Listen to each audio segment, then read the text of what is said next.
Hey everyone, Future Ian here with a quick content warning before we get started. Near the end of the episode, we will be discussing some of the objectionable activities that a certain faction is undertaking in Arcadia, as well as how these activities have parallels to some real-world issues, such as political reeducation camps, gay conversion therapy, white colonialism, just to name a few. We discuss it briefly around the 55-minute mark, and then we go into a little bit more detail around the 1 hour 15 mark with a clear warning before we really dive in. So, if you feel like you don't want to deal with those issues, or if you might find them traumatic, you won't hurt our feelings if you choose not to listen this week, or if you want to duck out early. We will see you next time when we interview Christian, the developer behind the My Sound Elf app. That interview will be live on Friday, April 22nd at 9 p.m. on our Twitch channel, twitch.tv/Undercommon Taste, and will be released as our regular episode next Wednesday. Now, with all that out of the way, let's get on with the show.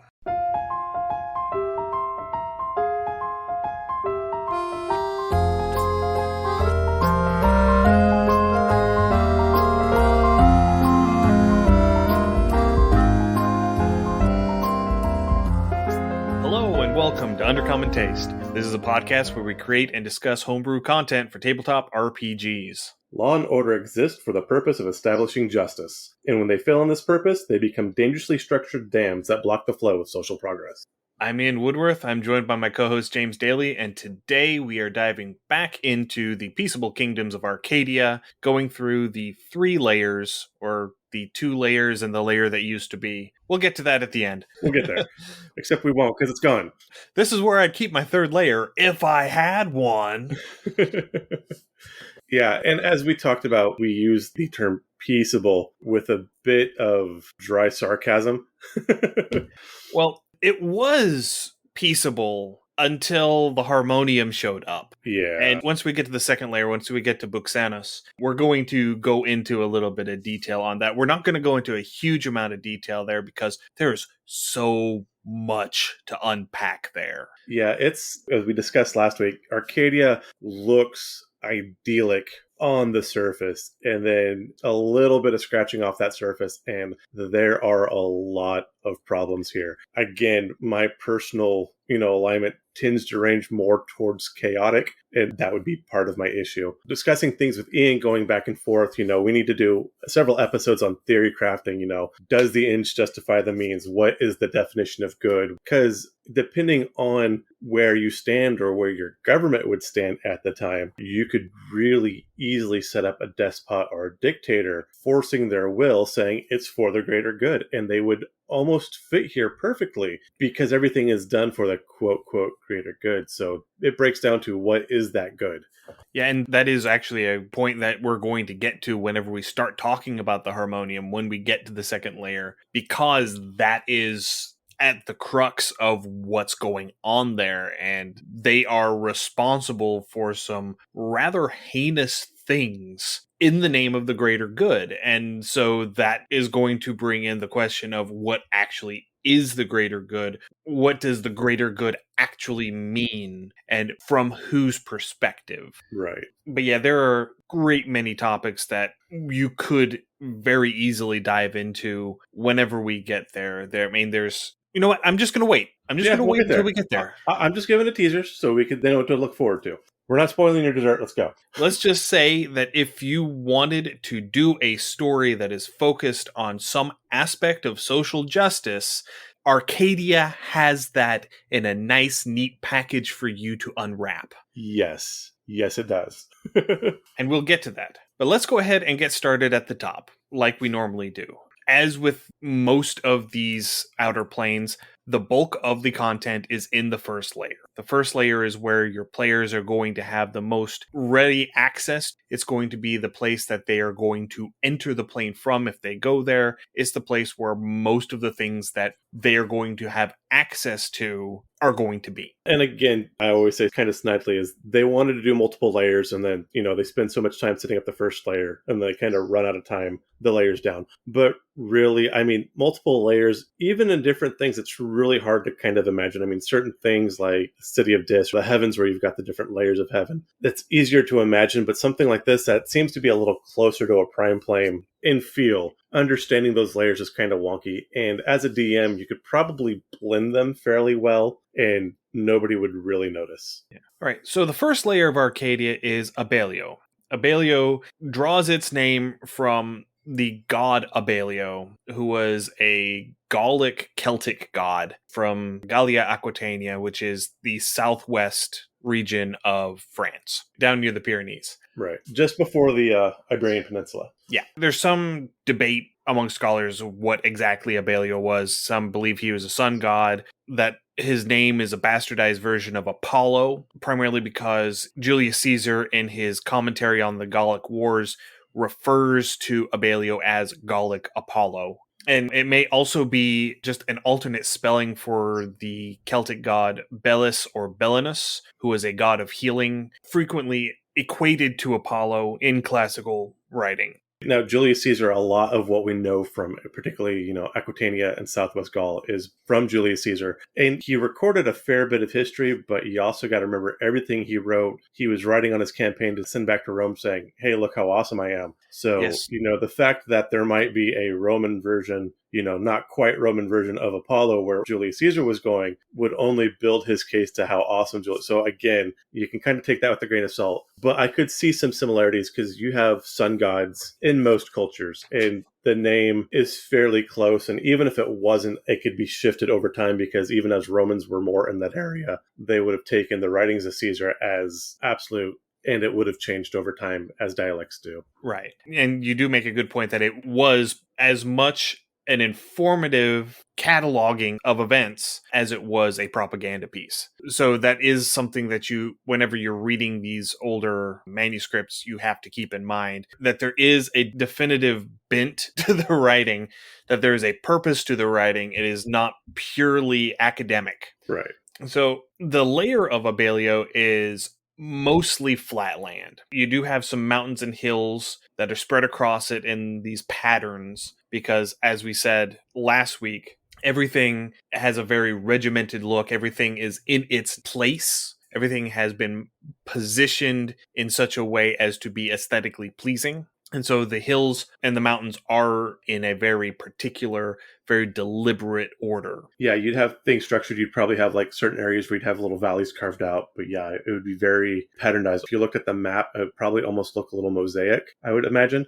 Again, that would be up for DM discretion. Just understand, you're not going to have a single mountain standing in the middle of the field. Everything's going to be very grouped. Yeah, and like I mentioned last week, you would get a very 90s, early 2000s video game sort of feel where they only modeled 3 or 4 different terrain aspects for each location, and then they just sort of copy paste them because they only have room for so many assets within the memory of the game. Right. So it's going to also have a little bit of that feel to it. So most of this layer is forests and fields that are crossed by streams and dotted by lakes. This is a layer of plenty. So everything, even common beasts, provide for the common good. You're still going to have people that are hunting the beasts, but they're going to be more along the lines of how... There'll be subsistence hunting, not trophy hunting, really. So again, they're going to hunt to provide just enough material nourishment need to provide for their group, be it leathers, be it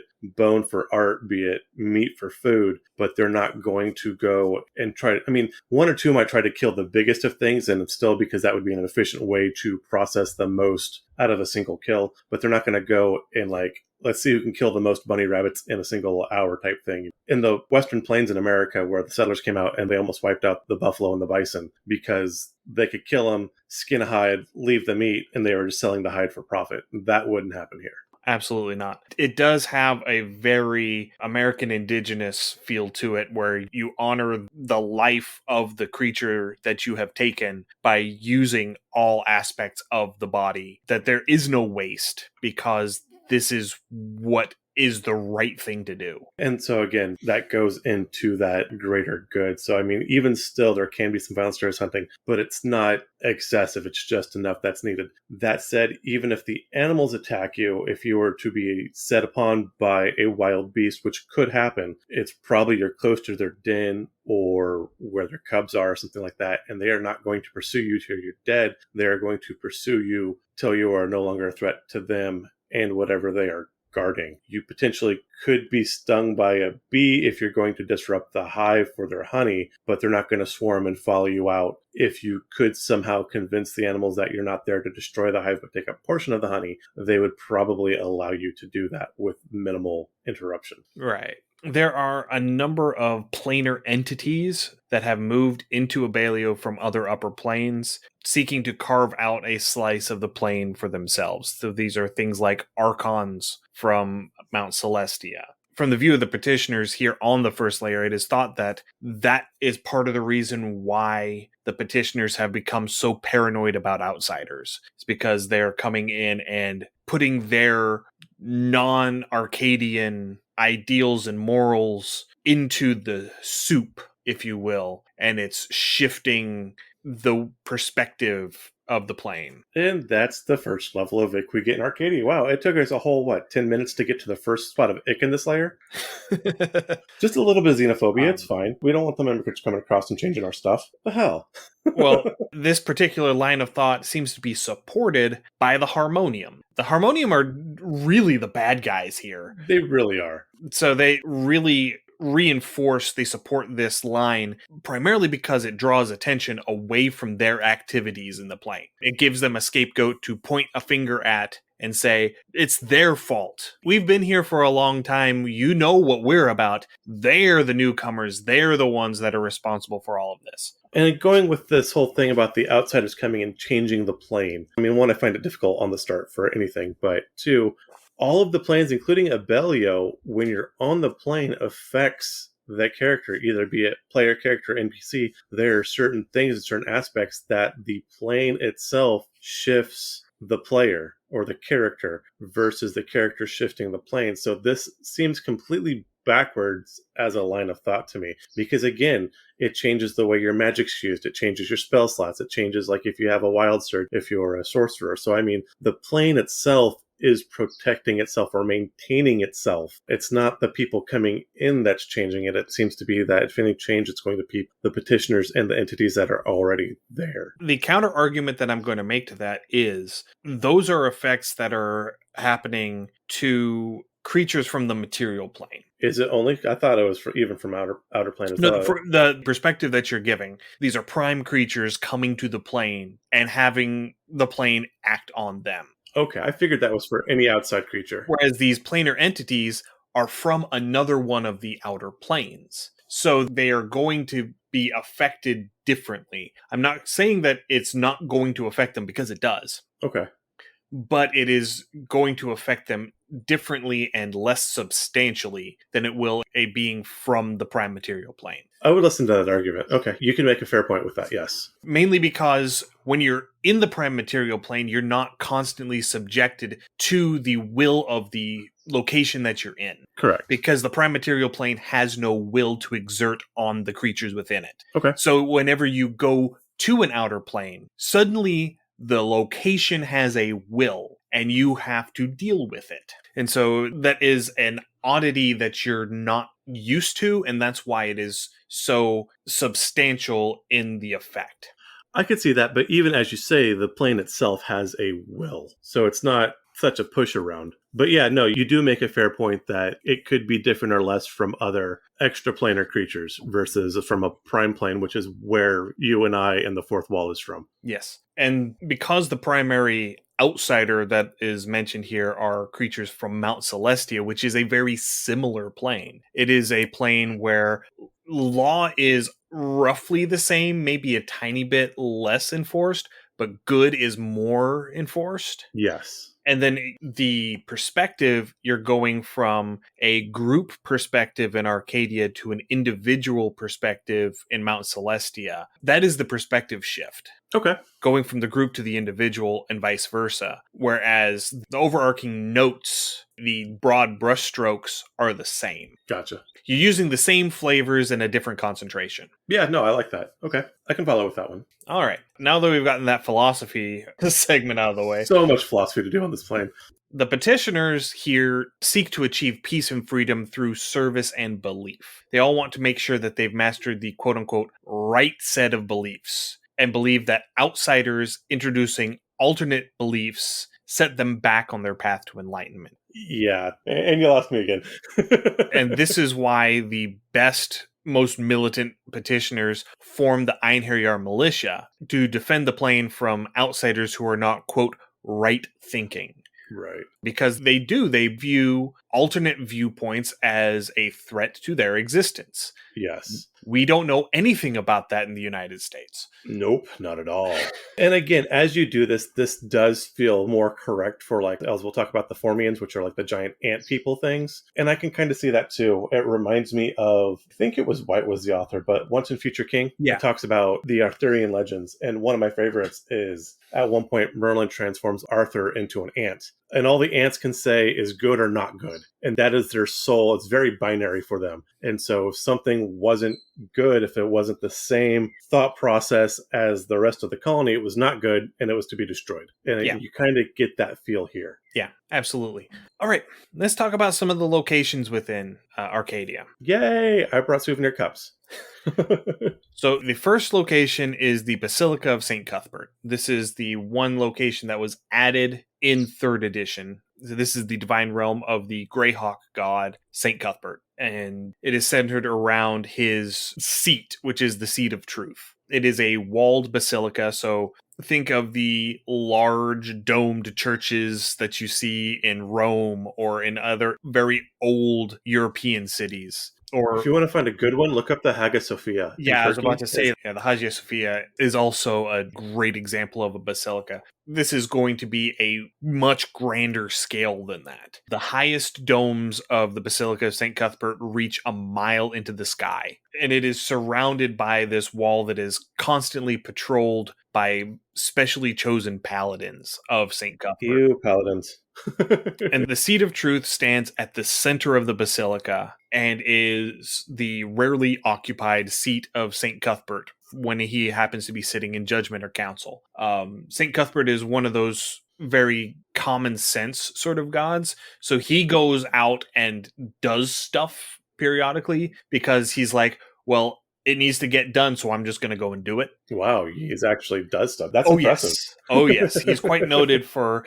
He likes to go to the material plane disguised as just a normal human, wearing robes and carrying a mace. I like it. Because the cudgel of St. Cuthbert is a very powerful artifact. Yes. So the seat sits under a canopy that is supported by these 4 serpentine pillars. And these pillars are trophies that St. Cuthbert took home after he decided one day to make a brief crusade into Baitor. Oh, just on a Wednesday. Well, I've got some extra time. Yeah. Let's go crusading, guys. So he walks into Baitor, smacks around some devils, decides, I like the look of these things, uproots them, takes them back to Arcadia with him, and sets them up around his chair. You know, it's like a book on the coffee table for him. It's just...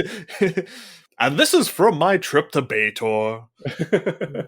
So there are many Einherjar, clerics, and paladins who stay within the basilica, but he sends many of them out on missions across the plains in his name. So while he is a god, he is still an individual, and whenever he manifests, he can't be in multiple places at once. He does still send out emissaries to take care of things on his behalf. Understandable. And there are modest accommodations available within the basilica for any visitors that are coming to seek an audience with St. Cuthbert. So if you really needed to talk to him, you can get put up in a room. You'll have a bed to sleep on. You'll have a hard bed, a dresser, and maybe a chamber pot. Yeah, it's going to be the bare minimum. It won't be comfortable, but it will be a safe and serviceable arrangement. It'd be like back in the 80s and 90s and probably before, where you could get like the really cheap hotels and they were clean and they were fine, but they were dimly lit. You had the one bed, you had the countertop, and always had like the weird Gideon Bible in the drawer. And I was like, yeah, you got a room. There you go. Okay, great. Good night. See you tomorrow. I mean, it's very much styled after the medieval monastery and the chambers for the monks. Yes. I mean, it is literally just a room with a cot and probably a candle, maybe. Right. Maybe a little end table. You might have a chest to put your stuff in. And that's going to be about it. That's all you really need, though. You probably wouldn't even have like a wash basin. You would have to go to the communal wash area to clean. No, I mean, I like that. And again, you're not here to stay for a long time, you hope. So yeah, you should only be here for a few days. So yeah, no, you got enough to rest from your travels. You can get your business done and then GTFO. No, I'm good. So now let's get into some of the older locations. Yay! The first one is one that I really love. It's called Mandible. Mandible is a formian city, and it is built with the organic structure of an ant colony. Mandible is different from most of your formian cities in that a large portion of it is above ground, and in the above ground area, non-formians are actually allowed to come in and visit and do trade and all of that, Nice. to the point where Mandible actually is a major mercantile hub within Arcadia. The true ruler of the city is Queen Mother Kiltikthra.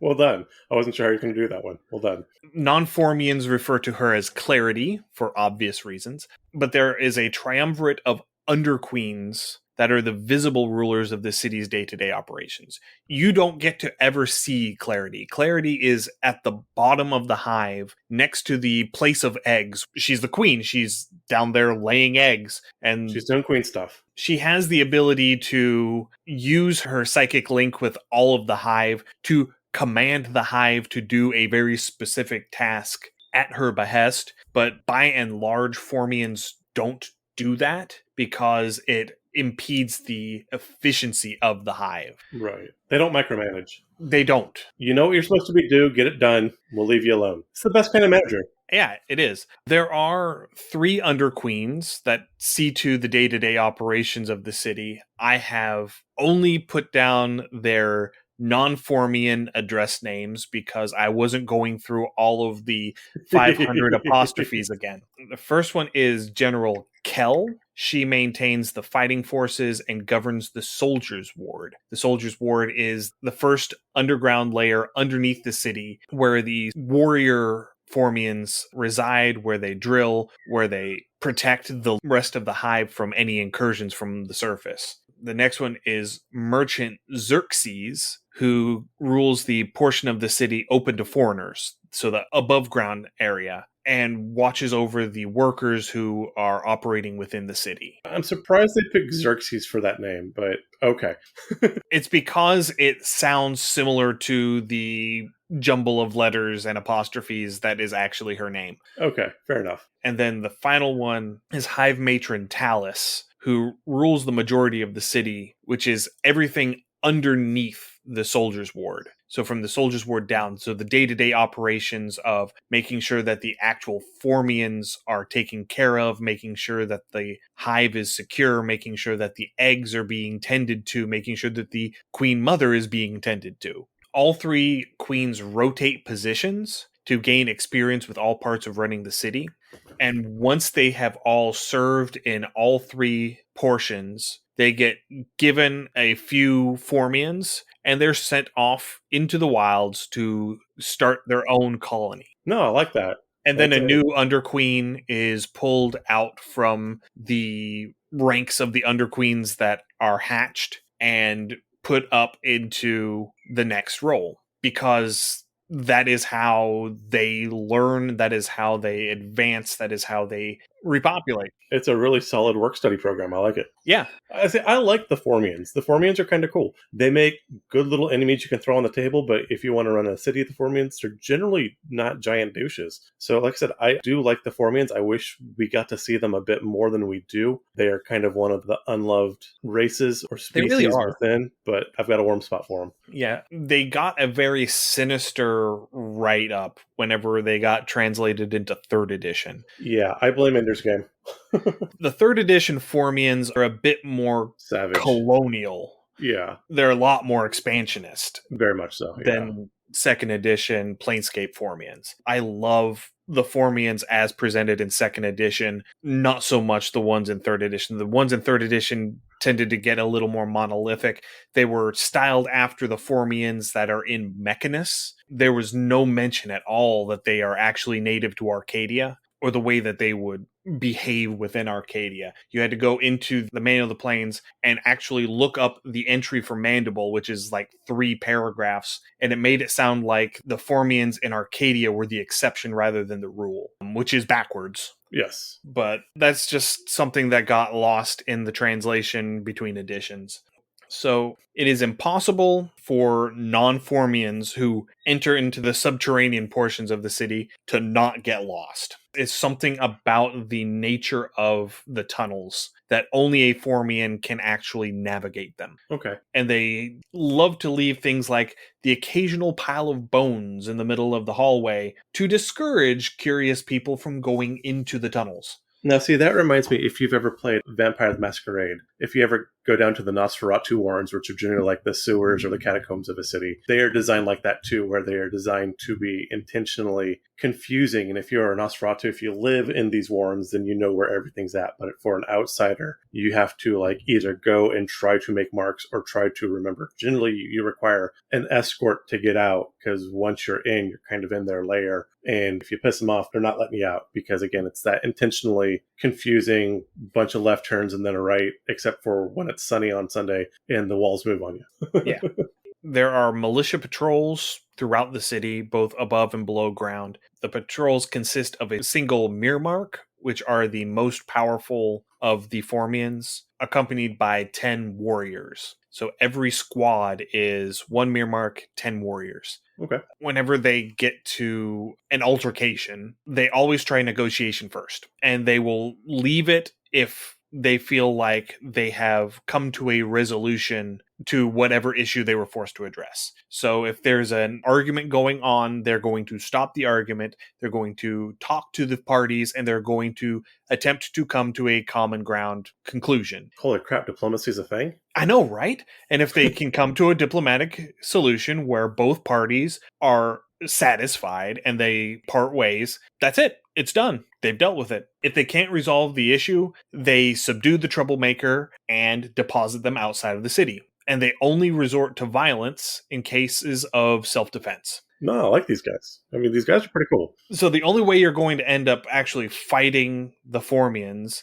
is if you decide to go murder hobo on them. Yeah, and then they're going to wreck your stuff. And it gets pretty easy for them to subdue you whenever the mirror marks have a paralytic poison in their stingers. So if you decide to pick a fight with them, they can sting you, you're paralyzed, and then they just pick you up and toss you out. And they just yeet you out the city. Pretty much. As I mentioned, Mandible is one of the major trading hubs in Arcadia. The merchants within Mandible generally don't deal in magical items or in items that would be considered illicit. So things like drugs or obviously evil aligned items or things that would be used, say, to make a lich. Right. Because again, remember, every petitioner and every denizen of this plane has at will detect alignment. And so this is a lawful good plane. The city law, and again, you still have these roving patrols and things like that through the city that even if you step off the walking path into the grass, are going to come start asking you questions, see what the hell you're doing. So yeah, you're not going to have a black market set up here. It's just not going to happen. No, not in this one. All right, that pretty much takes care of Mandible. Next up, another really cool location, one that I mentioned last week, Marduk. Marduk is the name of the realm, the city within the realm, and the god who runs the show. It's kind of like Maynardville. He's a real paragon of modesty, Marduk. Marduk's full title is Binder of Dragons. He was originally an aspect of Bahamut, and following, I believe it was the Orc Gate War that we have mentioned once before, Marduk was slain and Bahamut absorbed his divine essence. But Marduk was a member of the Untheric pantheon, which is the Mesopotamian gods, and he was a god of civilization and storms. In real-world mythology, Marduk was the king of the gods in Babylonian mythology. Right, I was going to say, you're going to find Marduk mentioned in the Epic of Gilgamesh, which if you can go and find a version of that, I mean, the whole thing's hard to read, and we actually don't have a fully complete version, but you can find different videos. There's some pretty cool animated versions. It's actually a pretty cool story if you can get through it. If you want some culture, go do that. Yeah. The realm of Marduk is styled after the terrain of Mesopotamia. The city of Marduk is basically classical Baghdad. It's an arid land, but not a desert. It's hot, but it's not scorching. It's dry, but it's not desiccating. So if you can think of, again, this is where I grew up, but the Central Valley in California, it's that. If you're more on Europe side, it's going to be like your southern coast of Spain or your western coasts of Italy, where, again, it's going to be dry, it's going to be hot, fairly flat. Good for growing stuff, though. Lots of vines. It also has twin rivers flowing through it, the Loire and the Calf, as opposed to the Tigris and Euphrates. So the city of Marduk is the only city within this realm, and it is situated between these two rivers. You can find most goods that an honest person might need here. I love that caveat. Yeah, that an honest person might need. But the technology is all Bronze Age. So you're not going to end up having iron or steel weapons. You're not going to have iron or steel armor. So the weapons and armor that you can find here are typically not going to be very useful to adventurers. This would be a great place to go if you're planning maybe a Fey adventure later on. Bring your players here, get a bunch of bronze and copper stuff because you still want the iron stuff too. So never mind. Scratch that. I have that flipped. Never mind. Scratch that. But you could end up coming here and getting bronze weapons and armor so that you have something to wear that isn't going to piss off the Fey courts. There you go. That's what I was trying to go with. Yes, exactly. Yes. That way you don't have to leave your gear behind. You don't have to go in unarmed and unarmored. Right. You can still have that stuff. And two, going back, this is going to be basically classical or ancient Babylon. You don't have the caveat here that there are no magical weapons, so you will probably be able to find some +1, +2, whatever, bronzed thing, because again, Babylonian, Chaldea, magic was very much part of their culture and their mythos. So finding some magical items that way would very easily fit for this as well. Yeah, I can definitely see that. The city itself is patrolled by Marduk's personal petitioners, who are called the Kindari. That is literally all I can find about them. I can't find any entry explaining what the Kindari are. It doesn't mention it in the entry for Marduk. It doesn't mention it in any sort of monster supplement. I can't even find an entry on the internet. Wow, so that's impressive. Yeah, the only Kindari I can find on the internet is an individual from the Legend of the Five Rings setting. So that's not what we're talking about. Google kept trying to tell me I was actually talking about Kender. I am not. No, Kender or something. Kender do not belong here. Which I am happy that Kinder are getting a bit more. Again, I tend to like the Cairn realms for D&D, and I'm happy they are getting more of a push. So yay, Kinder soon. So anyone who breaks one of Marduk's laws, and there are lots of them, and is caught by one of the Kindari is immediately brought to a judge for a swift sentence and a swifter execution. Again, from this, you're going to going with the ancient Babylon field, your Code of Hammurabi, which is, our first recorded set of laws that we have found historically, exactly from this area. So there are set laws, they are known, they are strict. The whole eye for an eye comes from the Code of Hammurabi. So yeah, you could definitely tell there'd probably be pillars on every other corner with laws that kind of, be it magically or actually stone carved in what the laws were. Ignorance is not a defense. Absolutely. So I put this particular NPC into my notes because she is really interesting. The executioner of the city is a Githzerai named Triaga Hendrik, and she has been able to shield her lawful evil alignment through magical means, and she also happens to be the head of the Thieves Guild in Marduk. Holy hell. Damn. The Thieves Guild is this big bureaucracy that has almost as many laws as the realm in general. And she is able to use her position to basically make sure that the people who are dealing with the guild are on the up and up for the guild, that they're following the rules and that they're not doing stupid things to get exposed. Because if you present yourself as a threat to the guild, she will arrange to have the Kindari arrest you on a charge, brought before a judge, the judge sentences you, and then she lops off your head. Yeah, I mean, if you get caught stealing, you're not that good of a thief. She doesn't want you anyway. Right. And because it's set up as a dues plus percentage system. So you have to pay a certain amount of dues in order to be a member of the guild. And then you have to also give the guild a certain percentage of your take. Okay. And if you're withholding on that, that's enough to get you in hot water with the guild too. That gets you got too. But on the other side, if you are a guild member in good standing and you get caught by the Kendari, she is able to arrange it so that, well, I don't know, he managed to escape. Or to set it up so that you basically fake your execution. Interesting. Yeah. That's pretty damn impressive and could actually explain a lot of other things. No, that's fairly profound for this realm. The last important thing about this realm is that all dragons and dragonkin are forbidden to enter the realm. So you're Dragonborn, not coming in here. This stems from Marduk's status as the binder of dragons. It is said that he and Tiamat emerge from their lairs once every 100 years and fight to establish which one of them will be the dominant power, presumably over dragonkind, for the ensuing century. He is the enemy of all dragons, essentially, and it extends to creatures like fairy dragons and pseudo-dragons and probably things like wyverns. It's not specified because Dragonborn wasn't really a thing in 2nd edition, but it may possibly also extend to Dragonborn. I would personally extend it to Dragonborn. I would extend it to Dragonborn, or if you didn't, I would say, like, because again, Marduk was an aspect of Bahamut. If you have a chromatic Dragonborn, then they are like scrutinized every little thing they do, and everyone's like, borderline hostile. They will not talk to them. They will not trade with them. At best, act like they're not there, if not be outright violent and hostile towards them. Again, that would be a DM call, but that's how I would do that. So the dragons who do enter the realm are hunted until they're found.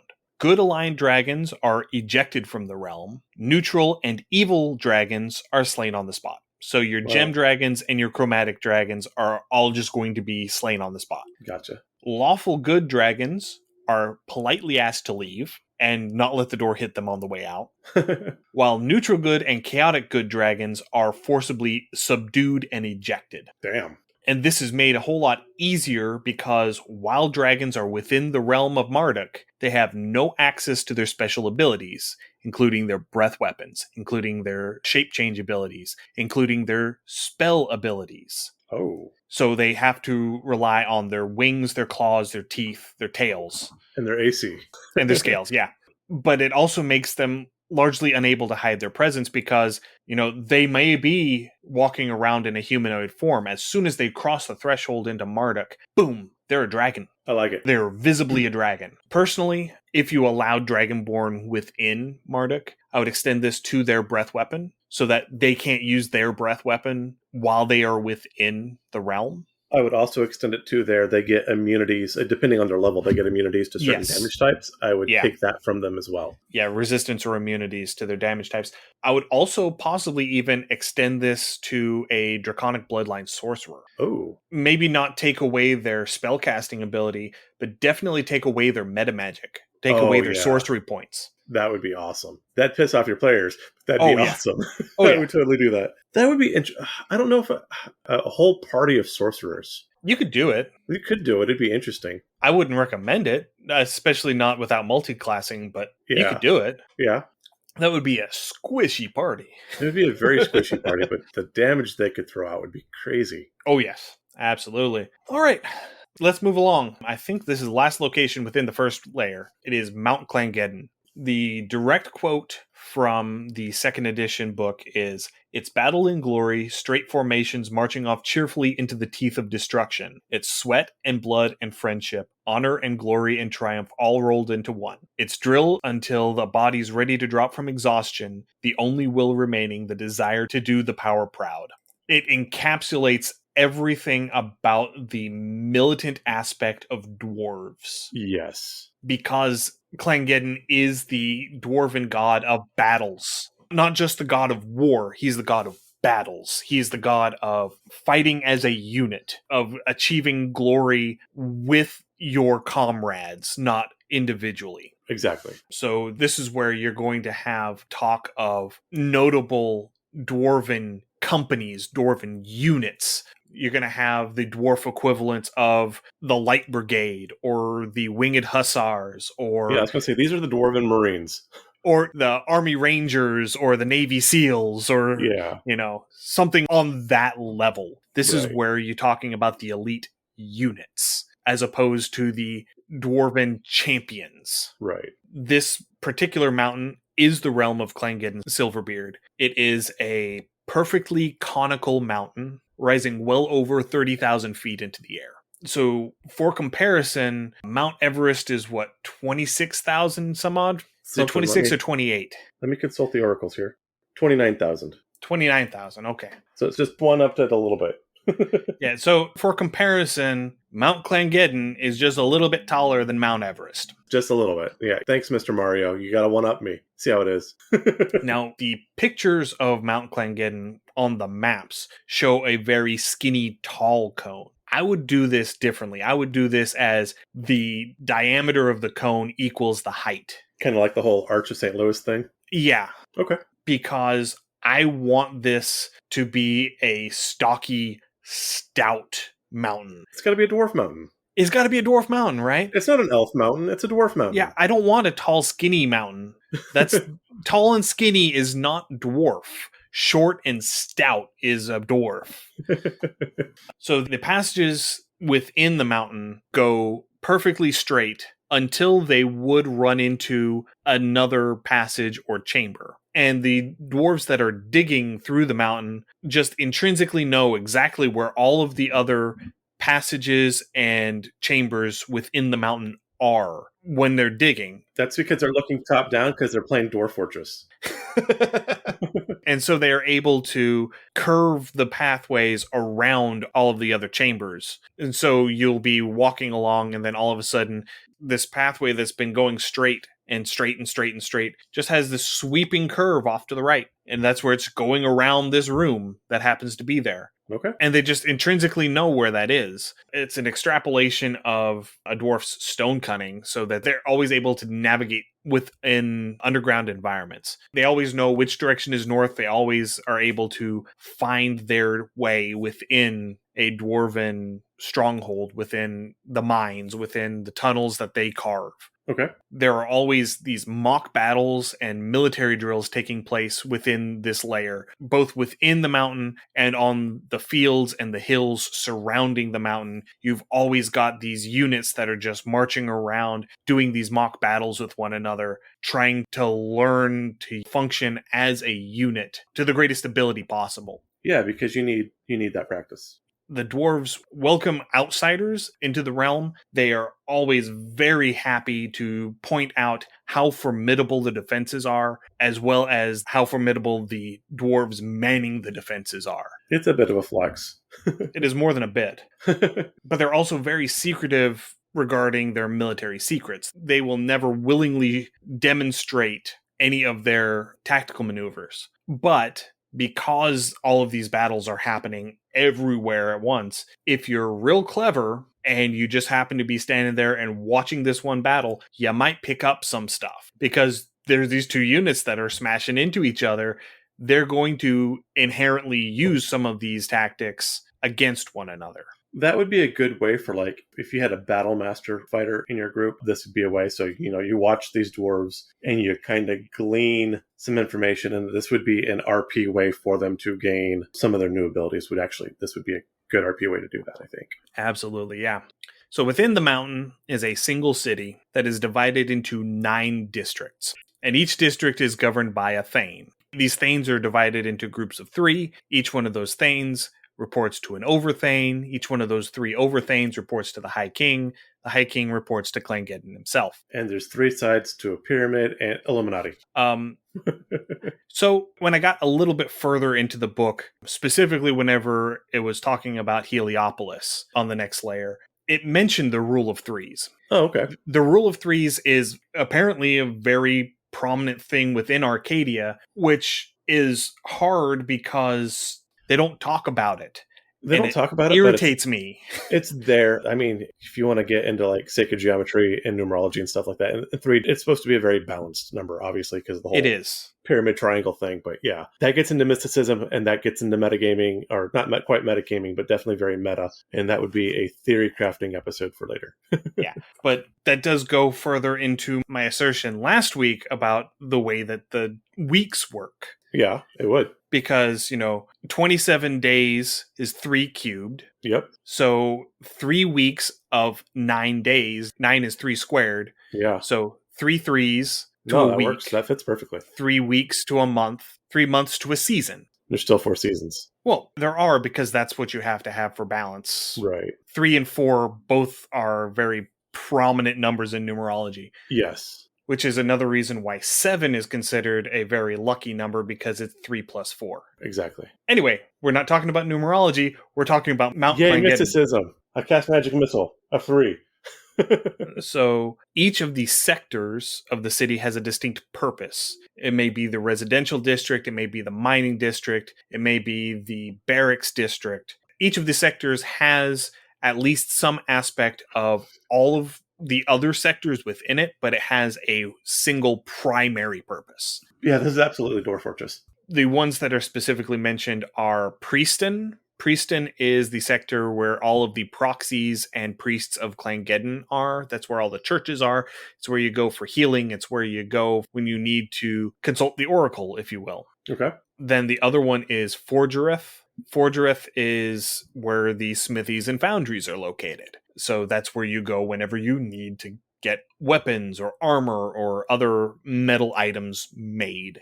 And there is also an undercity of sorts, the bottom layer called the Lowest Hall. The Lowest Hall is where the dwarves who don't make the cut for the patrols go. They're all very angry and bitter because they have been told that they're not good enough. And so they like to work hard and play harder. And they are proof that lawful good isn't lawful nice. Yes. This is like the weird, bitter island of misfit toys. Yes, it is. This would be if whenever they went to the island of misfit toys, instead of agreeing to help them and then ultimately going into Santa's bag and getting delivered to kids, they just beat up Rudolph and took his lunch money. And then sent him back with some termites for Santa's sled. Yeah. There is also rumor of dark dealings within the Lowest Hall that Clangeddin is aware of, but turns a blind eye to. The details aren't specified, but I think you can get a pretty good idea whenever these are the highly trained militant dwarves of the multiverse. We'll get to this later, and I think this is actually fundamentally a large part of the issues with Arcadia as well. So the gods here have a really hands-off approach, and we talked about that in the previous episode, where you have a lot of gods with their domains here, but they don't micromanage. They just kind of sit there, and they don't directly affect anything within this realm most of the time. They're kind of neglectful. They're kind of just, I don't want to fully say neglectful, but they really are.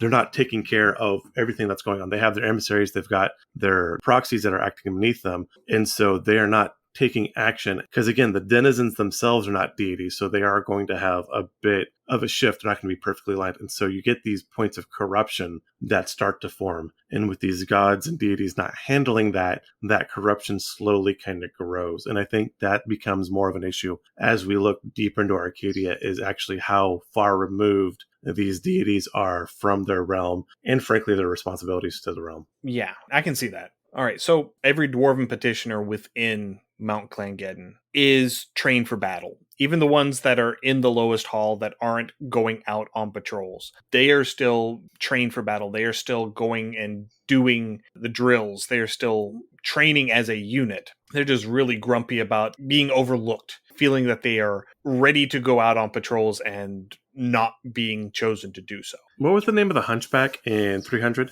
I don't remember. I forget, but it's that feel. Yes. So the petitioners expect that whenever they meet their final death outside of Mount Clangedon, they will fade into the nothingness, and they willingly march out into the lower planes to mete out death to the forces of evil. They willingly go out and face what they believe is oblivion. That is the mindset that they are in. All right, I like it. But unknown to them, because no one has ever told them this and no one has ever specified this within the world, Clangedon watches over all of them. And if they die, their souls are actually plucked back into Arcadia and incorporated into the weave of the plane. Oh, okay. So that they might not suffer oblivion. So by going out and, fighting valiantly and dying their final death outside of his realm, They all get to come home. they are actually achieving the nirvana that they are searching for. Okay, you know what? I'll give Clangeddin a tip of the hat on that one. He's actually doing something for his folks. So yeah, I kind of like it has that whole no man left behind feel to it as well. So I like that. Yeah, and Clangeddin is the only power known to have this ability. He's the only god known to have the ability to take the slain souls of his petitioners and pull them back to his realm. Gotcha. Which is a big reason why most of the gods, whenever they have petitioners within their realm, don't let them leave. Right. But if you have the money, you can actually hire one of these bands of Dwarven Einherjar, the petitioners of Clangeddin, to march and fight for you. As long as you can convince them that whatever your goal is will advance either the causes of law or the causes of dwarf kind. So they will even willingly march into Akron, out onto the battle cube, and fight against the goblins or the orcs. Oh, nice. And this would be actually a really nice mercenary army to have. Definitely would not be cheap, but would be very nice to have. Yeah, I can see, let's say, it'll cost you, say, 2,000 gold per Einherjar per encounter. Yeah. So you pick them up because you need to have them for this one battle. You have to win, yeah. You have to win. And so you drop the treasury of a medium-sized kingdom on the table and you get 20,000 Einherjar for a day. I like it. Or a story twist that you could do is that if your BBEG has, a couple units of these mercenary groups, if you could somehow either convince them that what they're fighting for is not for good, not for dwarven kind, or perhaps if your rogue has been particularly successful, you can just bribe them and pay them more and switch them that way too. Would be a fun way to work, just with mercenary groups in general, but especially with this group. I don't know that they would be copacetic with the concept of someone buying out their contract with a higher bid. That does not say lawful neutral sliding to good. Okay. They seem to me to be a very noble, very honor code driven group, and Gotcha. that they will vet their contracts before they take them. And once they take a contract, they uphold that contract. So once bought, stay bought? Yeah. Okay. The final detail for Mount Clangeddin is that the smiths of Mount Clangeddin are capable of making unparalleled weapons. Among these are just normal, non-magical weapons that can deal damage to creatures that would normally only be damaged by magical or silvered weapons. Interesting. So they're non-magical weapons that function as silvered magical weapons. I like it. And for a minimum cost of 500 gold, that's 2nd edition numbers, it would probably be much larger in 5th edition, you can get a non-magical +1 weapon, simply due to the craftsmanship of the weapon. So that harkens back to the 3rd edition masterwork weapons. Right. That have an inherent bonus to them that are of a quality that you can enchant them, but are not in and of themselves magical. Right. All right. So that takes us to the end of Abelio. And now it gets weird. All right. So the second layer of Arcadia is called Buxanus. Like with Abelios, Buxanus is the name of another Gaulish Celtic god. In this case, one that is referred to in Roman writing as Gaulish Mars. All the sources that I can find claim that he is a Celtic nature god, specifically the god of boxwood trees. But if his name is an epithet of what the Romans referred to as Gaulish Mars, it stands to reason, in my mind, that he is a god of war. Maybe not directly. Maybe that is a secondary or tertiary domain of his, because Mars was the Roman god of war, Exactly. the god of valor and battle. And so it strikes me as that would be sort of a parallel to draw. It may be completely wrong. I am also only inferring this I only have like 3 lines from Wikipedia to base this on, so it may be completely wrong. So the sources are really deep. Oh, yes. But given that Buxanus is the mustering ground of Arcadia, where the assembled military might of the plane gathers to make sorties into the third layer, which is now in Mechanus, in an attempt to draw it back into Arcadia, because it has that very militant atmosphere to it, that also lends to the Gaulish Mars, god of war sort of feel that I get. Gotcha. Access to Buxanus is heavily restricted. Very heavily, yes. And if you get in without permission, and you get noticed being there without permission, you get sent back to Abelios, usually with a few lumps to remind you of your folly. But there are numerous forgotten or long disused or hidden passages into Buxanus from Abelio, if you're willing to risk it. Some of them go between the mountains, some of them go under the mountains, some of them go over the mountains. But this is where the Buceni are, so they're going to be guarding those passages. And there are mentions in the books of creatures that can suck the soul out of your body and leave you just walking around as a meat puppet. Yay, meat puppets. They're Dementors. Okay. They don't go into detail on what those creatures are, but they do mention that. And that may just be a wives' tale. That may just be a propaganda thing to discourage people from trying it. I can see that. Because that would be something that I can see the Harmonium doing. Yes. Because the Harmonium really doesn't want outsiders in here. They really don't.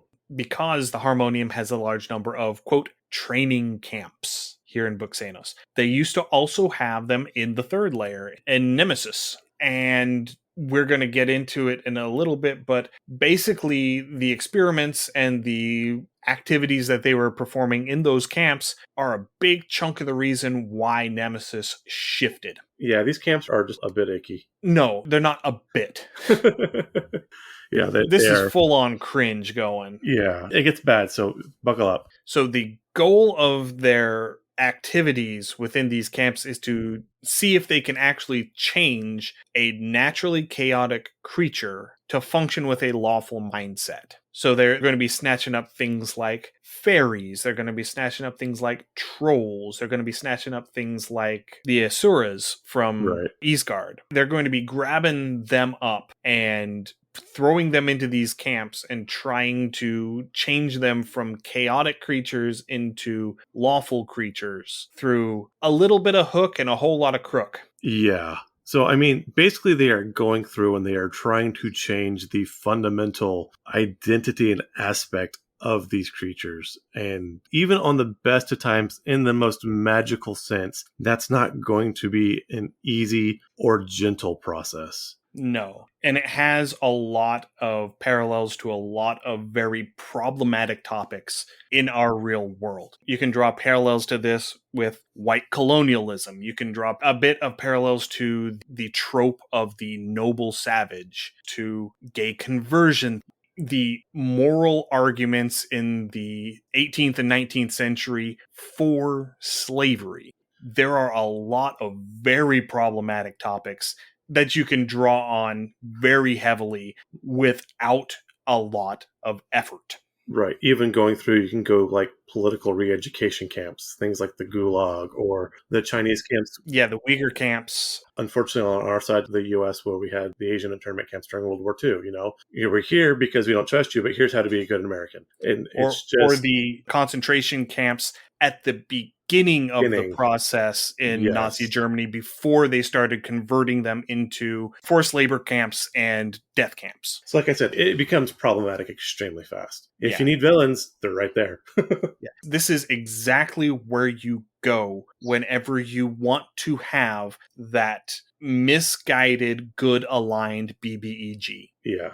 Because this goes to show that quote unquote good on the axis of D&D alignments is subjective. Very much so. And again, that whole greater good, and I know this author's fallen out of flavor, but the whole J.K. Rowling things with Dumbledore, I think is actually a really good example of this.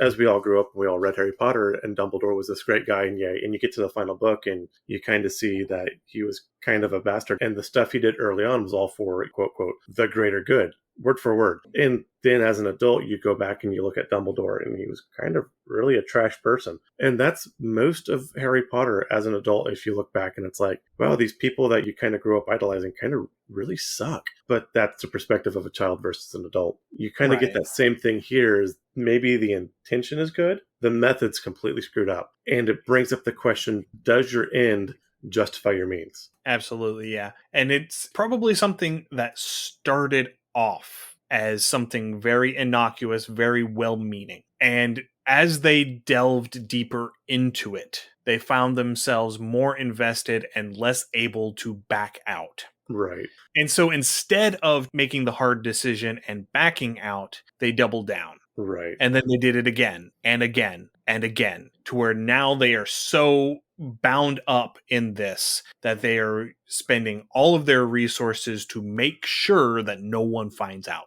I would even go as far as that they've done this for so long, meaning well, that they no longer see the problem with it? Yeah, they see what they're doing is right. And really, that right there, if you are story writing, does make some of the best villains. I mean, you can have just a straight evil villain who wants to burn down the world, i.e. Heath Ledger's Joker. I mean, a great villain there, and he just wanted to sow chaos. But the really, really good villains are the villains you can relate to, who think they are right and they think they are doing good. And they might say, yeah, a few eggs might get broken along the way, but look what this is going to produce. It's worth it. Those are the memorable villains. Villains like Ozymandias in The Watchmen. Yeah. All right, let's step away from philosophy again for a minute. But I like philosophy.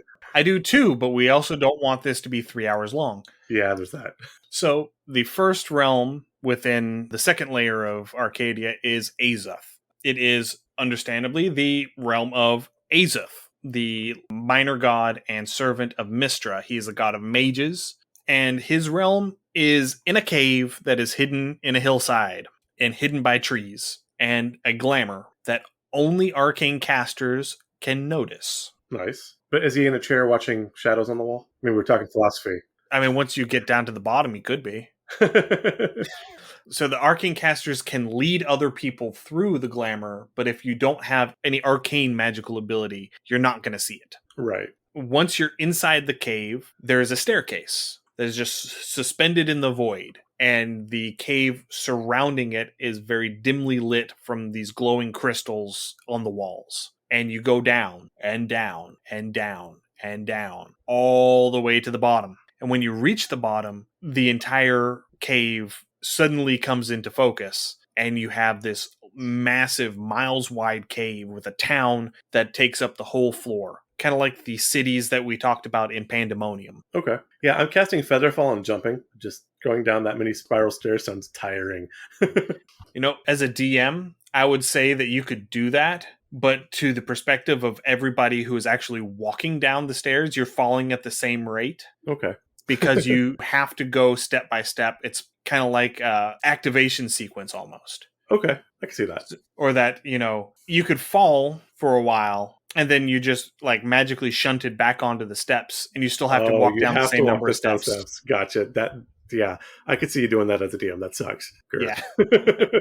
The town within the cave is called Mage's Rest, and it has a little bit of everything. You've got taverns and castles and spires and pits. And to anyone who is not an arcane caster, it just seems like utter chaos. Like everything was just tossed in and jumbled in. Almost as if this cave was just picked up out of Pandemonium and dropped here. Okay. But if you have arcane casting ability, everything just sort of makes sense. It just, yeah, from an arcane magical perspective, yeah, it makes sense for that to be there. It makes sense for that to be next to that. As a DM, I would say maybe that, like, as an arcane caster, you can sense ley lines. And so you can see the nodes and cross points where these would line up, where a non-caster couldn't. And so, yeah, these are all lined up to channel ley lines and ley energy, but you'd have to be able to have the perception to sense those. And anyone who has even the smallest ability to cast arcane spells can claim citizenship here. Even if you just have the magic initiate feat. So you have 2 cantrips and a first level spell. If that's all the arcane ability you have, we love you anyway.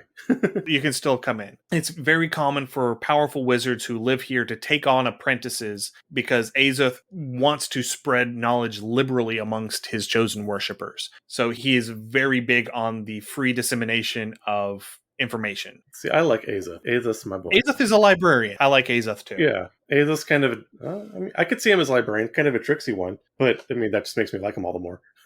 This is the guy last week we talked about that will find mages and give them scrolls. No, that's one of his proxies. Oh, okay. That was one of his proxies. Proxies. Okay, I thought that was Azoth. Okay. No. Same guy. I still like Azoth, though. Yeah, Azoth is good.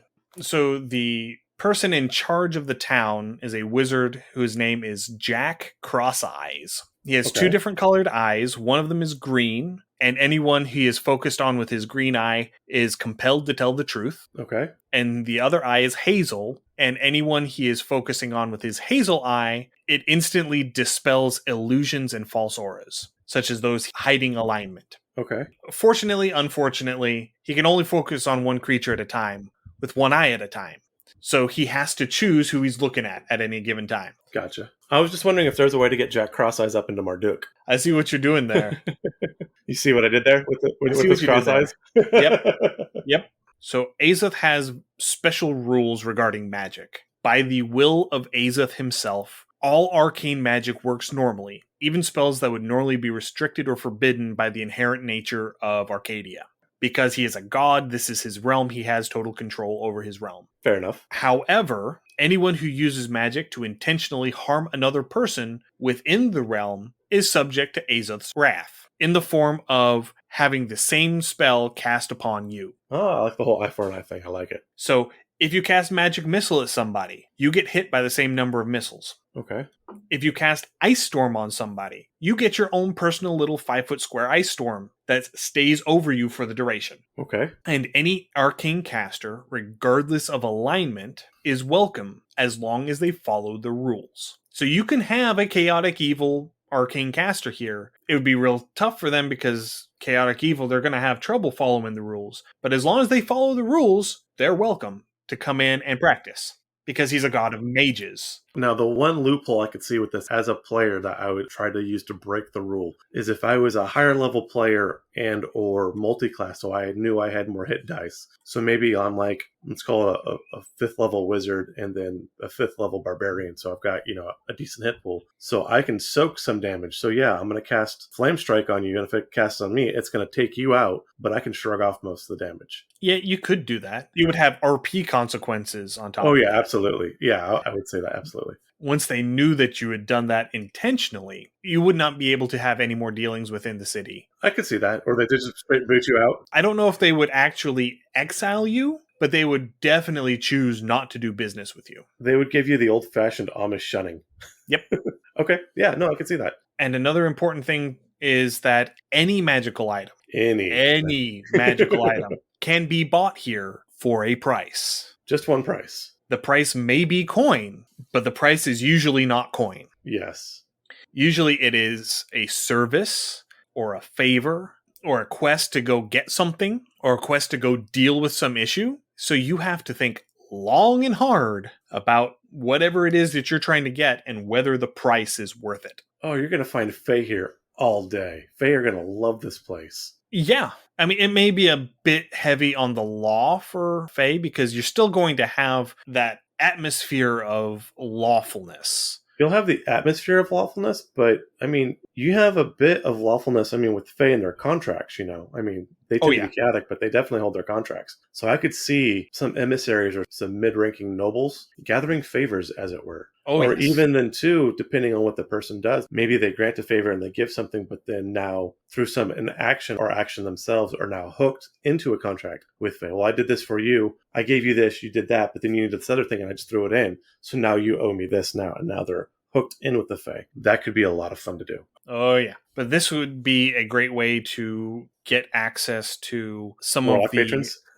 Well, but I'm more interested in the item side. Okay. This is a great way to get hold of specific artifacts. Yes. Because you come in and you have to ask around and you have to do favors for people in order to connect you to the people who would be able to get the artifact. You have to do favors to get the privilege of asking for the favor. And then once you finally get through, jumping through all of the hoops, and you get to the person who can get you the artifact that you're looking for, then you have to do whatever they want you to do in order to get the artifact. I could see a lot of heirloom items tied into here too, where you have to complete that ritual or that thing for the item to advance. And maybe people are doing that to want to advance their own heirloom artifact item, or maybe your item is tied to here, so you have to do something for someone within this. Yeah, I mean, you could do a lot with this. This is a lot of fun. The two groups of items that I can definitely see doing something like that for would be the Orbs of Dragonkind. Yes. And the Rod of Seven Parts. Okay, yeah.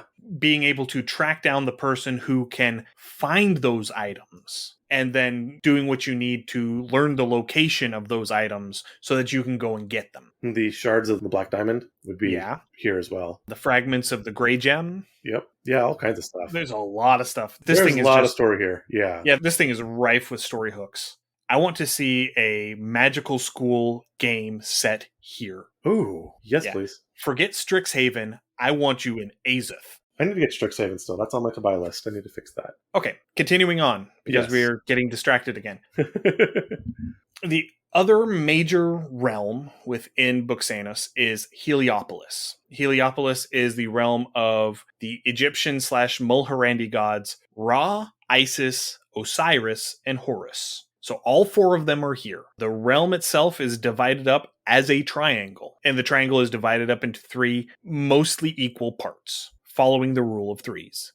Ra, Isis, and Osiris each control one of the three parts. Ra's slice of the pie is a little bit bigger than the other two because he is the more powerful deity of the three. Okay. And Horus just sort of wanders from realm to realm because he's family. He is that uncle that just comes and crashes on your couch all the time. Uncle Couch Crasher.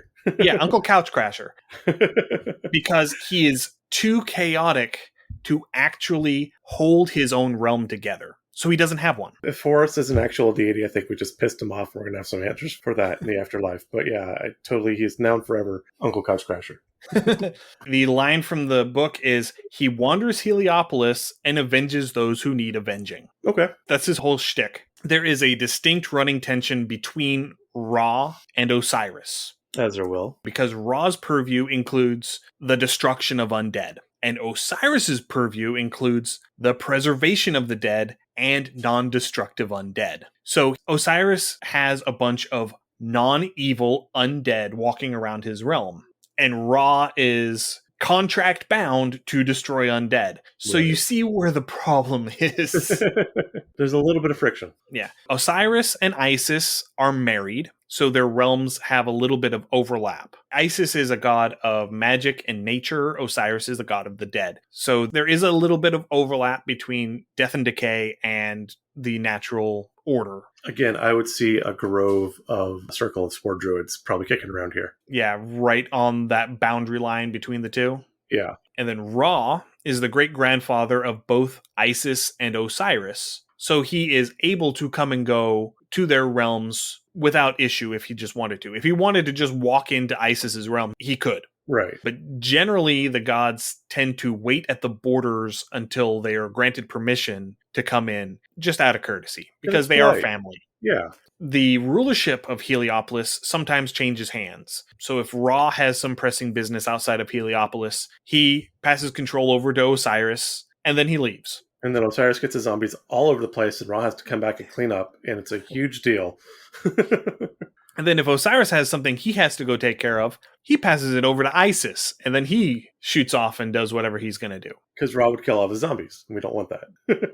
Well, Osiris has to have control in order to pass it. Right. So if Ra is there and Osiris has something he needs to go take care of, it doesn't matter if Isis is there because Ra is still in control. Okay, gotcha. And the weather within Heliopolis reflects who is in control at the time. So when Ra is there, the realm is markedly warmer, even indoors and in the shade. When Osiris is in control, the realm is markedly cooler, even when out in the sun. And when Isis is in control, it's balanced and works like it's supposed to, because she's a nature goddess, and that is part of nature. So basically, we've got a summer court, a winter court, and a wild court.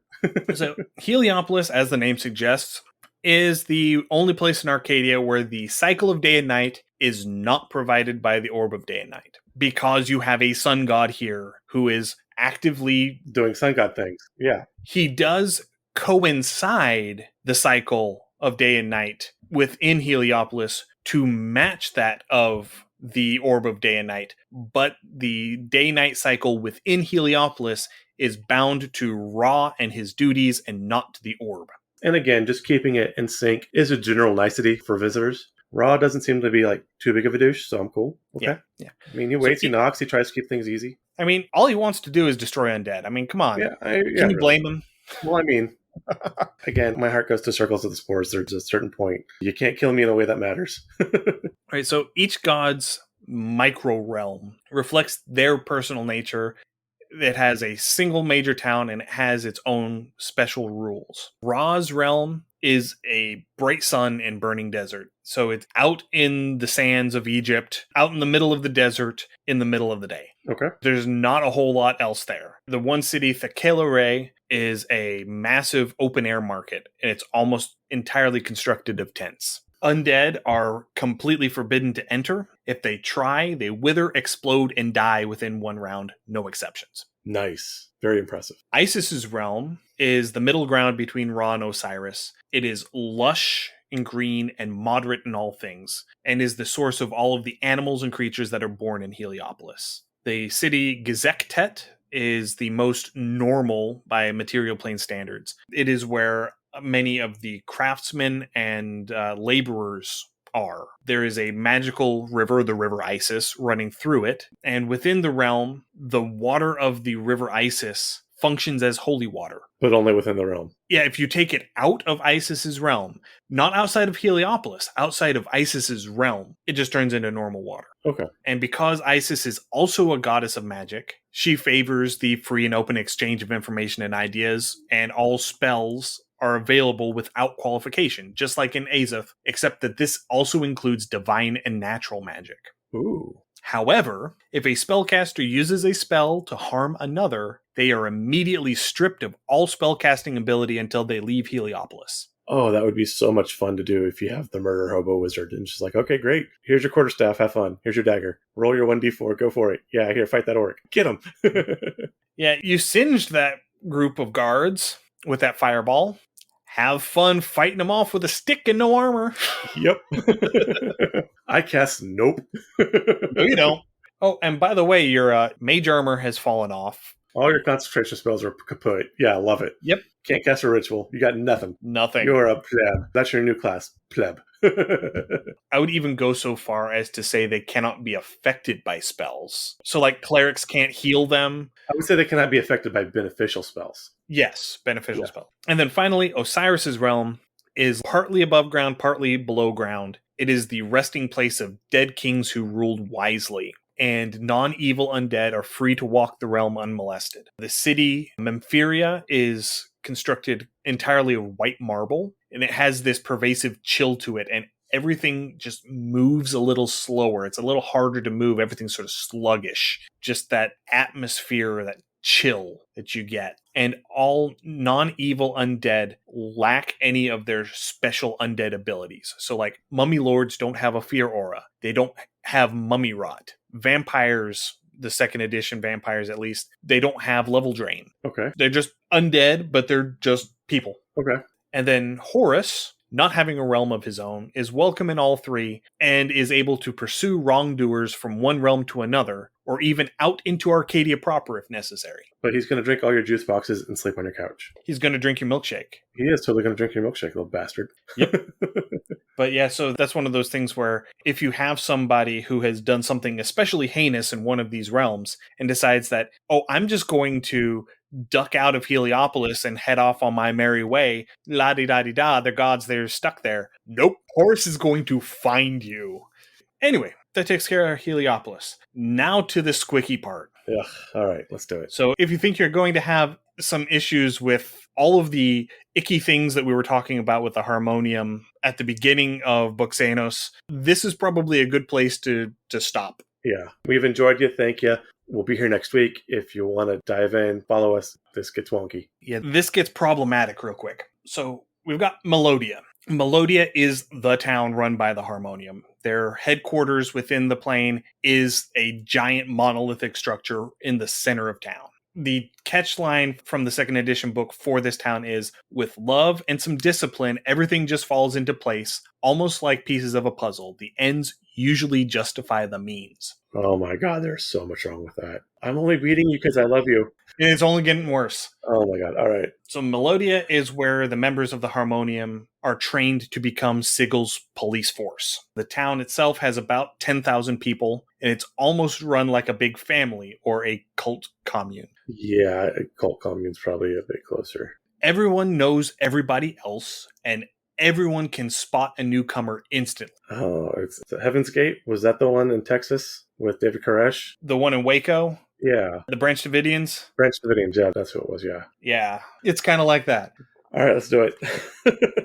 Once everyone is confident that the newcomer is on the up and up, they're left to their own devices, but that may take anywhere from minutes to years to achieve. So you're going to have to do a lot of convincing to make everyone okay with you, and you have to be okay with everyone being okay with you. Yeah. You have to be okay with being that kind of person. Yeah. So everything functions without incident in Melodia. What one group starts, another group can come along and pick it up and finish it without any hesitation. The town itself runs almost like a single organism. Just everyone knows exactly what has to happen to make the next thing happen. Because they're all freaking brainwashed. Mm-hmm. There isn't a whole lot in the line of entertainment here either, mainly because their idea of fun is to listen to speeches in the central square, or to sing hymns in church, or to make sure that everyone's taken care of. Quote, their idea of fun, in short, would stifle an Archon. This is so squeaky. I feel dirty. This makes me feel this gross. Is every horror movie where you come into that little Midwestern American town. Yeah. Where everyone has their white picket fence and everyone goes to church on Sunday and everything is just so. Right. Yeah. Everything's about to go downhill about that quick too. Yep. So the Harmonium patrols on the street have absolute authority. The structure of the patrols follows the rule of 3, so that you have one watchman that is commanding 3 guards per squad. Okay. And anyone who resists the will of the Harmonium patrols is immediately considered guilty of something and arrested. Just flat out. There we have thought police, boys and girls. There we go. We jumped right into 1984. Yeah. This is 1984. This is Minority Report. This is all of that, all just sort of wrapped up together. Yay! Let's nuke it from orbit. It's the only way to be sure. So as I mentioned, the headquarters for the Harmonium is in the center of town. It is this huge monolithic structure, hundreds of yards to a side, and it's filled with meeting halls, prisons for the, quote, guilty, and places where they can, quote, retrain those who have strayed from the Harmonium's ideal of goodness. Right. Now, the problem is you have these training halls, we have these re-education camps, and now we're going to go back to that initial quote, with love and some discipline. That's some discipline. These are torture camps. So the way that the system of law is set up within the city of Sigil, the Harmonium are the police force. They're the ones who are patrolling the streets. If you do something wrong, they're the ones that are going to snatch you up and take you to the courts. The governors, the Fraternity of Order, are the faction that run the courts. So they are going to see the evidence and they are going to judge based on the evidence and based on the laws whether or not you actually broke the laws. Right. And if you did break the laws, then you are passed over to the Mercy Killers, the faction that you see in Akron, who administer justice. That is how the system progresses within the city of Sigil. Right. You don't have that here. The Harmonium controls everything here. And so you don't have that tempering of the zealotry from the faction of pure law, and then you have the lawful evil bent of the punishment. You don't have that tempering faction. Right. So that's why it gets real squicky real quick. It does. The other thing, too, is as we've shown throughout some of the other realms in the other cities, while it is rare, there is the occasional person who can either shift or hide their alignment so they don't appear as not lawful good. And so if you have a chaotic or even evil person that's part of one of these 3 with this Harmonium patrols, because they have absolute authority, whatever they say is law. It's kind of like Judge Dredd, And if you get that corrupt judge, who's going to refute them? Where's your witness? I'm the witness. That's all you need. Right. And that would be for whoever is pretty high up in the command structure, really. Right. Yeah. Because the way that the Harmonium functions, you obey the orders of your superiors. No matter So what. if your superior happens to be evil and you don't know that, Right. you were given an order, you're going to carry out that order because Right. that's what your duty is to do. This is one of the few places where I was following orders. Might be a defense. Probably not, but maybe. If it didn't work for the Nazis, it's not going to work for the Harmonium. I'm sorry. Yeah. No, I'm good with that. That's fine. Let's throw them all in the pit. All right, so outside of Melodia, within this realm, there are numerous training camps where evil and chaotic creatures are brought in to have their innate natures corrected. Just pray the chaotic away. Oh, it's a little more than praying. Yeah, it is. Again, this is where it gets real squicky real fast. quick. This is where you start getting into the parallels to like gay conversion therapy and complete brainwashing and Right. It's bad. Stockholm syndrome levels of stuff. Yeah, it's just bad. It is. Bad. Some people claim that these guests, as they refer to them, are just people that have been snatched off the streets of Sigil that are just dragged into Arcadia and thrown into these camps as opposed to being thrown into the proper justice system. But if that is actually the case, the Harmonium is being very good about hiding it because there's no evidence whatsoever that that is actually happening. It's just one of those stories on the street. So the camps themselves are set up around regimented schedules. So everything lawful, everything orderly. You get your meals at a very specified time. You do things when they say to do them, how they say to do them. And there's punishment for anyone who doesn't adhere to the schedule. They also have to drink from and bathe in water from the city of Imperia on the fifth layer of Mount Celestia. We talked about this a bit in our Mount Celestia episode. This is the water that can cure a creature's alignment back towards law and goodness. There's so much wrong with this. And those who resist the training are assigned a special detail, who make it a point to beat them into submission. This makes the Spanish Inquisition seem forgiving. Yeah, this is more on the line of the German witch trials as opposed to the Spanish Inquisition. Yeah. Which, by the way, if you are not familiar, the German witch trials was far bloodier than the Spanish Inquisition ever was. So if you're interested, go look into that. That was a big chunk of my Protestant Reformations class. Salem what? No, this was well before Salem. Salem, I know, but what I'm saying is it made This is Salem about a century look like before nothing. Salem. Right, but what I'm saying is it made Salem look light. Well, only because it was limited to a single town. Granted. Anyway, we're not getting into that right now. Okay. So there are graveyards outside of these camps that are steadily growing because they go too far. Most of the guards are not okay with that because they are under the impression that their whole purpose is to get them to turn to law and goodness. No, but now they're dead, so they can be at rest with their nature now. So it's really But they can't okay. be lawful good if they're dead. Yeah. That is literally their mentality, is they can't be lawful and good if they're dead. So they actually do see every time one of these prisoners dies as a failure because they failed to convert them. So I had an evil cleric once, because evil clerics. And that was one of my things, is if I had an NPC or an enemy that really, really angered me as a player, kill them off, and then I would resurrect them so I could kill them again. And I could see that kind of thing happening where, they were beaten or corrected to a point where their body gave out, and they would have a cleric resurrect them so they could, quote, continue their work and work on their conversion. I could see that happening, unfortunately. But a lot of these are going to be extraplanar creatures. Okay. That things like resurrection spells aren't going to work on. I mean, you can't resurrect a devil. Yeah. So that's another reason why they're, planting them in the boneyard. Right. So the camps themselves are also under a tranquility field. It's this magical aura where anyone who comes into the camp has to succeed on a save. In second edition, it was a save versus spells. In fifth edition, it would probably be a charisma save along the lines of like a zone of truth. Okay.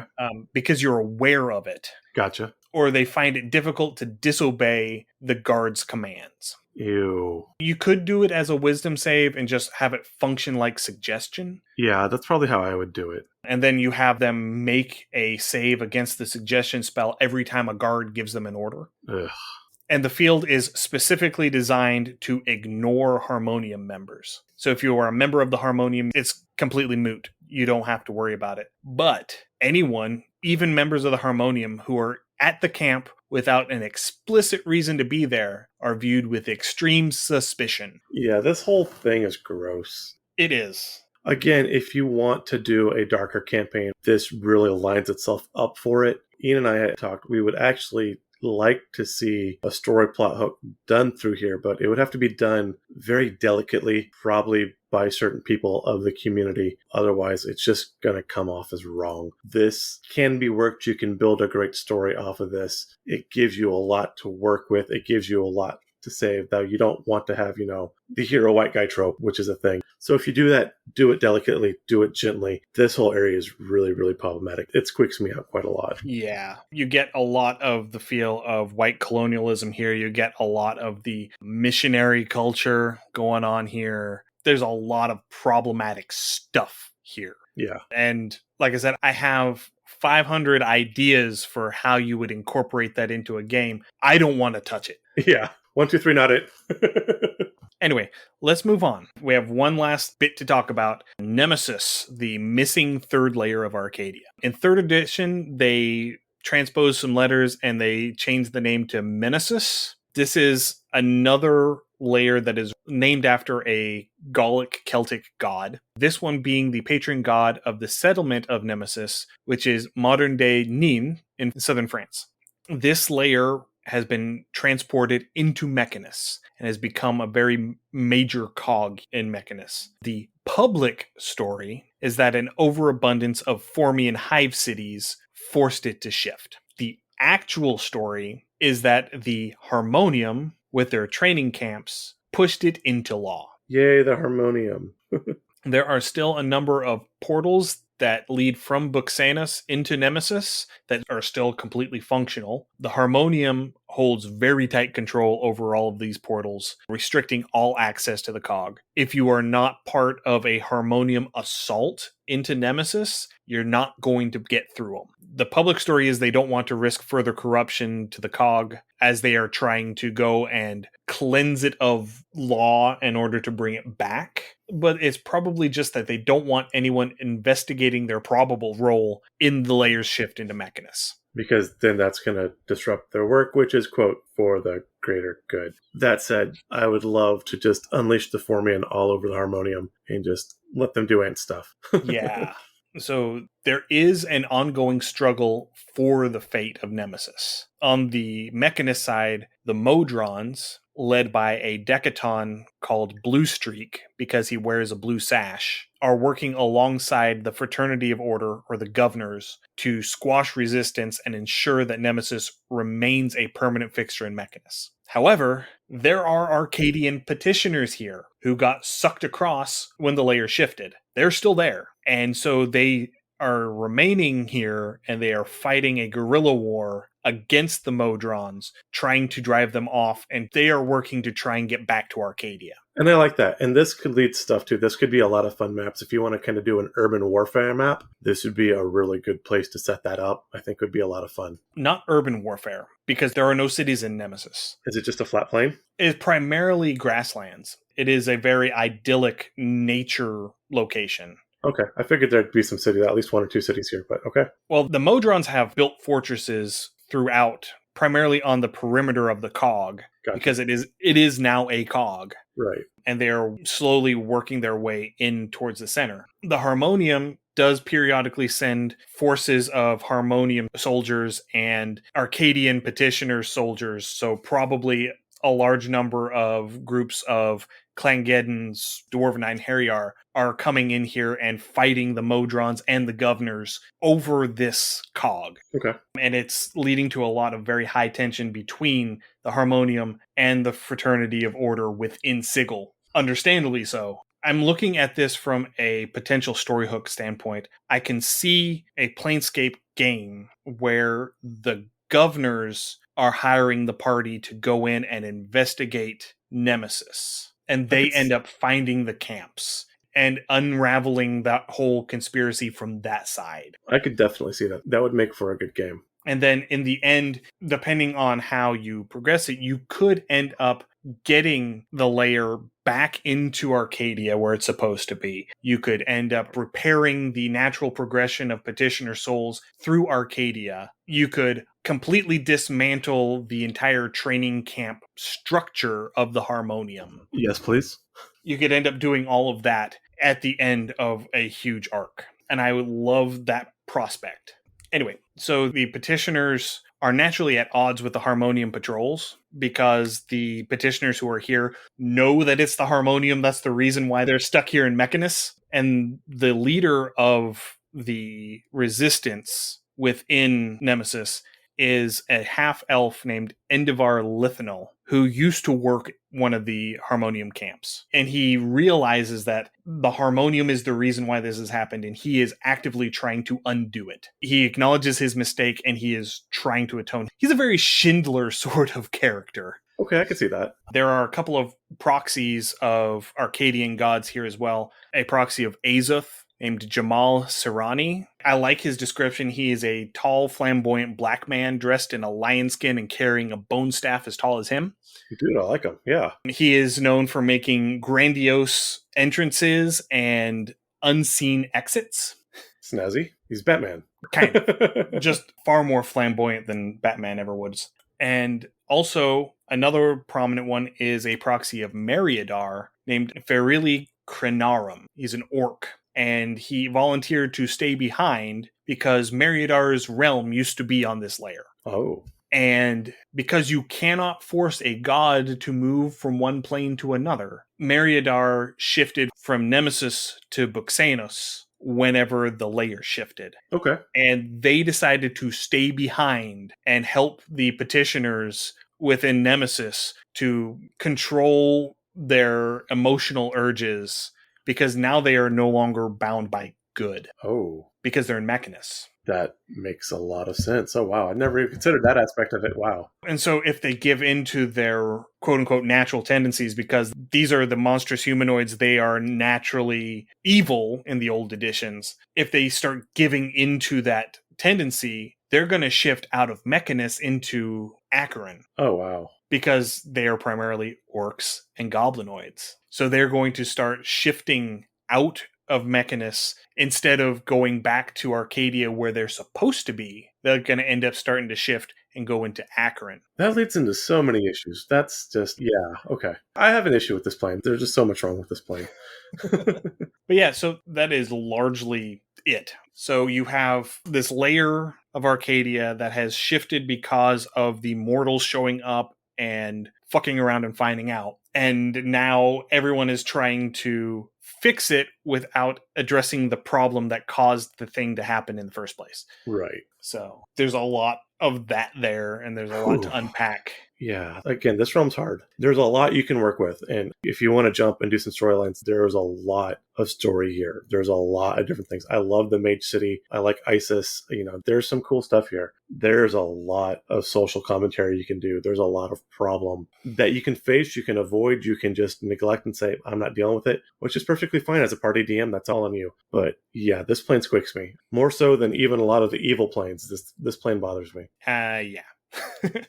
All right, that brings us to the end of Arcadia. That was another beast of an episode, but yes, we are finally done with Arcadia. This coming Friday, we have another live stream interview. It is an interview with Christian from My Sound Delve. It's a player-facing app for sound effects for your TTRPGs. Woohoo! He's great people. It's a fun little product to play with. Yes. So we're excited to have him on and talk to him about that. So that live stream is going to be on Friday the 22nd, 9 p.m. Eastern Time. Come and watch it with us on Twitch. Come join us in chat. If you can't, we're going to release it as our podcast next Wednesday, as well as the video of the interview on our YouTube channel. Excellent. If you have any comments, suggestions, or ideas, please send us an email, undercommontaste@gmail.com, or send us a direct message through our Twitter account at UCT Homebrew. You can also find us on Instagram, Facebook, Twitch, TikTok, and YouTube. Just search Undercommon Taste. You can find us on Patreon, patreon.com/Undercommon Taste. That's where all of our write-ups go. Most of our write-ups are free. Some of them are patron exclusive and are available to patrons of all pledge levels, so if you want to help support the show financially, please consider coming and becoming a patron. Finally, we are on Discord. We'd love to talk to you. You can find a link to our Discord in the show notes. Excellent. You can find our podcast wherever you listen to podcasts. We're on Apple iTunes, Google, iHeartRadio, Spotify. As always, please give us a rate and a review. This helps us increase our visibility and lets us know what you want to hear more of. Thank you so much for trooping through Arcadia with us today. Stay safe. We'll see you next week with Christian from My Sound Delve. Happy gaming. Thank you for listening to another episode of Undercommon Taste. You can find links to all of our social media accounts, Twitter, Instagram, Facebook, YouTube, and Twitch, as well as our Patreon and Discord channel in the show notes. Our theme song is Massacre Anne, written and performed by Mary Crowell and used with permission. You can find more of her work at marycrowell.bandcamp.com or on Patreon at patreon.com/Dr. Mary C. Crowell. Our logo was illustrated by David Sutherland. You can find him on Instagram at willex_73 or on DeviantArt at deviantart.com/David Sutherland. Thanks again for listening. Stay safe. We'll see you again next week.